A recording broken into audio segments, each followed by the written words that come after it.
La dette est une arme utilisée pour conquérir et asservir des sociétés, et les intérêts sont ses munitions principales.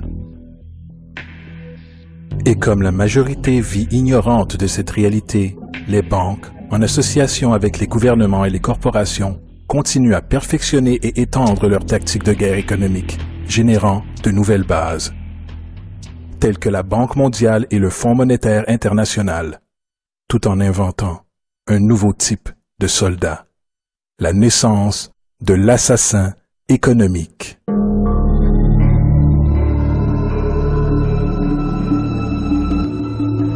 Nous, assassins économiques, sommes les réels responsables dans la création du premier véritable empire global, et nous travaillons de nombreuses façons différentes. Mais peut-être que la façon la plus commune est que nous identifions un pays détenant des ressources, comme le pétrole, alors nous arrangeons un énorme prêt pour ce pays auprès de la Banque mondiale ou l'une de ses organisations sœurs. Mais l'argent ne va jamais réellement au pays. À la place, il est utilisé par nos grosses corporations pour construire des projets d'infrastructure dans ce pays. Centrales énergétiques, parcs industriels, ports, des choses qui profitent à quelques personnes riches de ce pays en plus de nos grosses corporations. Mais certainement pas à la majorité des gens du tout. Dans tous les cas, les gens, dans l'ensemble du pays, conservent une dette énorme. C'est tellement une grosse dette qu'ils ne peuvent payer. Et cela fait partie du plan. Donc, à un moment, nous, assassins économiques, revenons près d'eux et disons « Écoutez, vous nous devez énormément d'argent. Vous ne pouvez pas payer votre dette. Alors vendez-nous votre pétrole à bon marché pour nos compagnies pétrolières. Permettez-nous de construire une base militaire dans votre pays, ou envoyer des troupes pour supporter les nôtres à un endroit du monde comme l'Irak, ou votez avec nous dans le prochain vote aux Nations Unies pour que leurs compagnies d'électricité deviennent privatisées, ou leur eau et système de canalisation soient privatisés et vendus aux sociétés états-uniennes ou autres sociétés multinationales. Donc, il y a une multitude de choses et manières typiques dont le FMI et la Banque mondiale travaillent. Ils mettent un pays en dette et cette dette est si grosse qu'elle ne peut être remboursée. Après quoi, elle offre de financer à nouveau cette dette et se faire payer plus d'intérêts.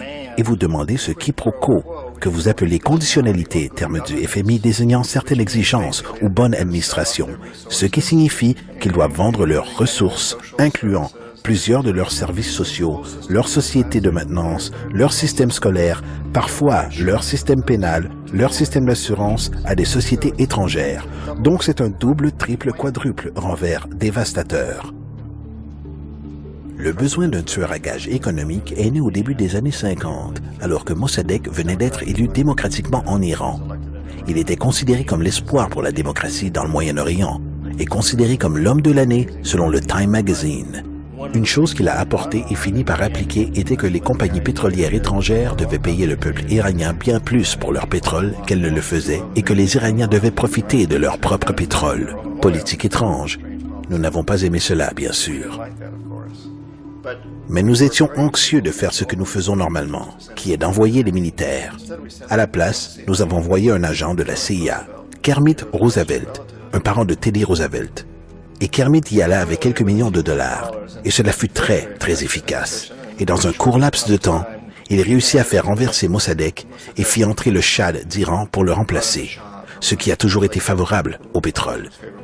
Et c'était véritablement efficace. Mobs overflow Tehran. Army officers shout that Mossadegh has surrendered and his regime as virtual dictator of Iran is ended. Pictures of the Shah are paraded through the streets as sentiment reverses. The Shah is welcomed home. De retour aux États-Unis, à Washington, les gens ont observé et dit « Wow, c'était facile et bon marché ». Donc, ceci a établi une nouvelle manière de manipuler des pays et de créer un empire. Le seul problème avec Roosevelt est qu'il était un agent officiel de la CIA. Et s'il s'était fait prendre, les conséquences auraient été dramatiques.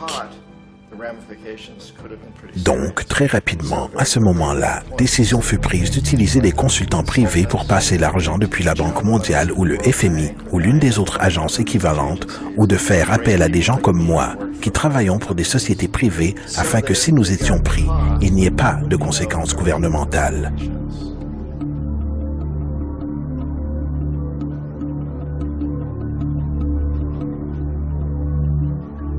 Lorsqu'Arbenz est devenu président du Guatemala, le pays était sous l'attelage de la société United Fruit, la grande corporation internationale. Et Arbenz a utilisé cette annonce qui disait « Nous voulons redonner la terre au peuple ». Et une fois au pouvoir, il mit en place une politique qui aurait réalisé exactement cela, redonner au peuple les droits sur la terre. United Fruit n'ont pas vraiment apprécié. Alors ils embauchèrent une entreprise de relations publiques pour convaincre le peuple des États-Unis, les citoyens des États-Unis, la presse des États-Unis et le Congrès des États-Unis qu'Arbenz était un pantin soviétique et que si nous lui permettions de rester au pouvoir, les Soviétiques auraient un pied dans cet hémisphère. Et à cette période, il y avait une énorme peur de la terreur rouge, la terreur communiste. Donc, pour faire une histoire courte, de cette campagne de relations publiques émergea un engagement de la part de la CIA et des militaires pour destituer cet homme. Et en fait, nous l'avons fait. Nous avons envoyé des avions, des soldats, des chacals. Nous avons envoyé tout le nécessaire pour le faire sortir. Et nous l'avons sorti. Et aussitôt qu'il fut relevé de ses fonctions, le nouveau qui le remplaça rétablit tout pour les grosses corporations internationales, United Fruit incluse. L'Équateur a très longtemps été gouverné par des dictateurs pro-états-uniens, souvent relativement brutaux. Alors, il a été décidé qu'il aurait une véritable élection démocratique. Yameroldos concourut, et son objectif principal, disait-il, en tant que président, était de faire en sorte que les ressources de l'Équateur soient utilisées pour aider le peuple. Il gagna, de très loin, avec plus de voix que n'importe qui n'ait jamais eu en Équateur. Et il commença à appliquer ses politiques pour s'assurer que les profits du pétrole soient là pour aider le peuple. Eh bien, nous ne l'avons pas apprécié aux États-Unis. J'ai été envoyé comme l'un des assassins économiques pour changer Roldos, pour le corrompre, pour le rapprocher, pour lui faire savoir, vous savez, tu peux devenir très riche si toi et ta famille jouez selon nos règles. Mais si vous continuez à appliquer cette politique que vous avez promis, vous allez partir. Il n'a rien voulu savoir. Il a été assassiné. Aussitôt que l'avion s'écrasa, toute la zone a été bouclée. Les seules personnes autorisées étaient les militaires américains d'une base proche et quelques militaires équatoriens. Quand une investigation fut lancée, 2 témoins clés moururent dans un accident de voiture avant d'avoir une chance de témoigner. Un tas de choses très étranges se sont passées autour de l'assassinat de Yameroldos. Je n'avais, comme la plupart des gens qui ont observé le cas, absolument aucun doute qu'il s'agissait d'un assassinat. Et bien sûr, dans ma position d'assassin économique, je m'attendais toujours à ce que quelque chose arrive à Yamé. Que ce soit un coup d'État ou un assassinat, je n'étais pas sûr, car il ne se laissait pas corrompre, et il ne se serait jamais permis d'être corrompu de la manière que nous le voulions.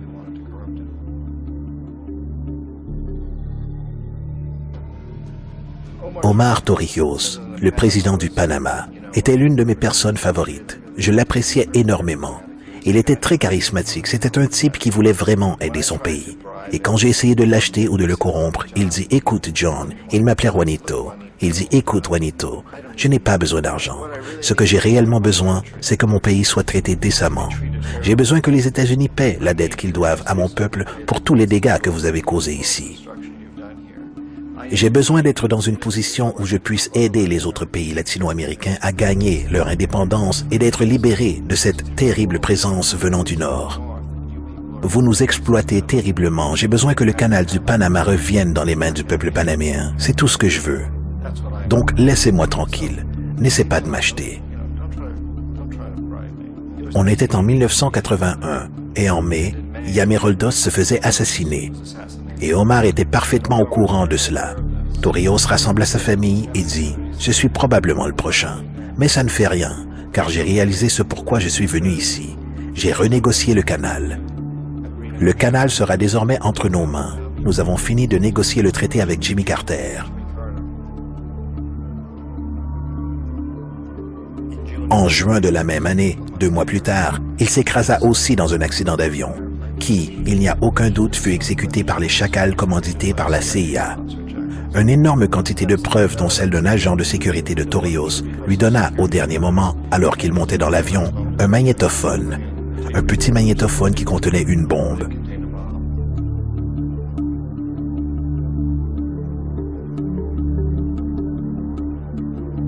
C'est intéressant pour moi à quel point ce système a continué presque de la même manière pendant des années et des années, hormis que les assassins économiques soient devenus de plus en plus au point. Puis, nous avons fait face à très récemment ce qui s'est passé au Venezuela. En 1998, Hugo Chavez se fait élire président, succédant à une longue lignée de présidents qui ont été très corrompus et qui ont littéralement détruit l'économie du pays. Et Chavez fut élu au milieu de tout cela.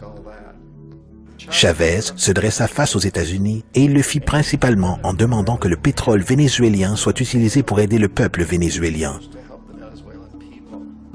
Eh bien, nous n'avons pas aimé cela aux États-Unis. Alors, en 2002, un coup d'État fut arrangé.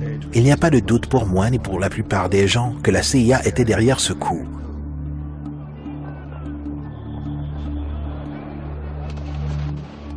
La manière dont ce coup a été fomenté était très caractéristique de ce que Kermit Roosevelt a fait en Iran. De payer des gens pour sortir dans la rue, pour troubler, pour protester, pour dire que Chavez était très impopulaire. Vous savez, si vous faites appel à quelques milliers de personnes pour faire cela, la télévision peut donner l'impression qu'il s'agit de tout le pays et les choses commencent à bourgeonner. Excepté que dans le cas de Chavez, il a été assez intelligent et le peuple était si fortement pour lui qu'ils l'ont surmonté. Ce qui fut un moment phénoménal dans l'histoire de l'Amérique latine.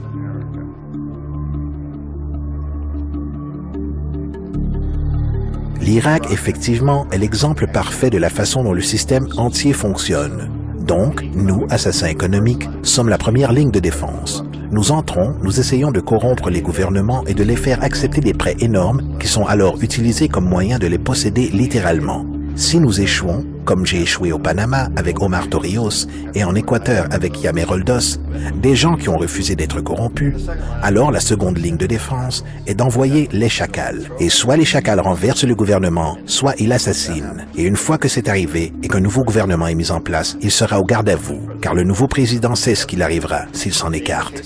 Dans le cas de l'Irak, ces deux moyens ont échoué. Les assassins économiques n'ont pas été capables de percer Saddam Hussein. Nous avons essayé avec acharnement. Nous avons essayé de lui faire accepter des marchés très similaires à ce que la famille princière saoudienne a accepté en Arabie Saoudite. Mais il n'accepta pas. Et donc, les chacals ont débarqué pour l'arracher. Ils n'ont pas réussi. Sa sécurité était très bonne. Après tout, il a, à un moment, travaillé pour la CIA. Il avait été embauché pour assassiner un ancien président d'Irak et a échoué. Mais il connaissait les systèmes. Donc, en 91, nous avons envoyé les troupes et nous avons détruit la défense irakienne. Puis, nous avons présumé à ce moment que Saddam Hussein se dévoilerait. Nous aurions pu bien sûr le soutirer à ce moment, mais nous ne le voulions pas. Il est le genre d'homme fort que nous aimons. Il contrôle son peuple. Nous pensions qu'il contrôlerait les Kurdes et qu'il garderait les Iraniens dans leurs frontières et continuerait à extraire du pétrole pour nous et qu'une fois après avoir détruit son armée, qu'il se dévoilerait. Donc, les assassins économiques y retournèrent dans les années 90, sans succès. S'ils avaient réussi, ils seraient encore au pouvoir du pays. Nous lui aurions vendu tous les avions de combat qu'il voulait, et tout ce qu'il voulait, mais ils n'y arrivèrent pas. Ils échouèrent. Les chacals n'arrivèrent pas à le récupérer à nouveau. Alors nous y avons envoyé l'armée. Encore une fois, et cette fois, nous avons fait la totale. Et l'avons retiré. Et par la même occasion, avons créé pour nous-mêmes quelques affaires de construction très lucratives pour reconstruire le pays que nous avions réellement détruit. Ce qui est une véritable affaire pour qui détiennent des sociétés en bâtiment. De grosses. Donc, l'Irak montre les trois étapes. Les assassins économiques y ont échoué, les chacals y ont échoué, et donc, mesure finale, l'armée s'y est rendue. Et c'est de cette manière que nous avons réellement construit un empire.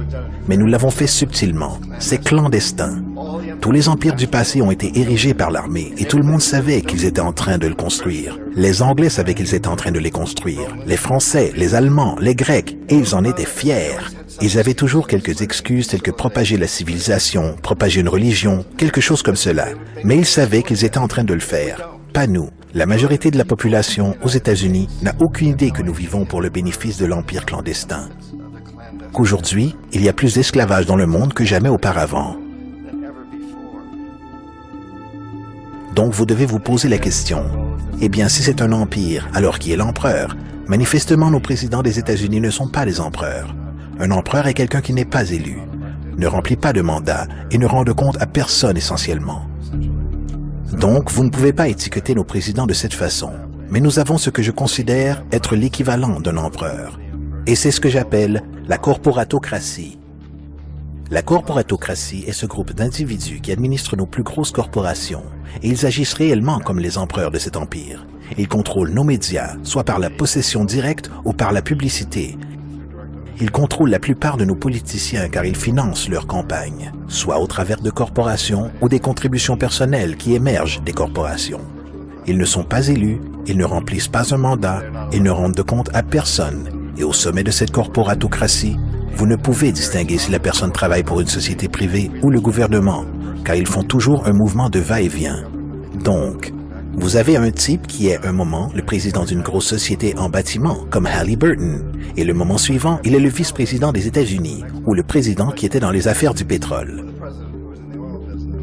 Et c'est vrai que vous ayez des démocrates ou des républicains dans l'administration, vous avez ce mouvement de va-et-vient, et dans un sens, notre gouvernement est invisible la plupart du temps, et ses stratégies sont exécutées par nos corporations à un niveau ou à un autre.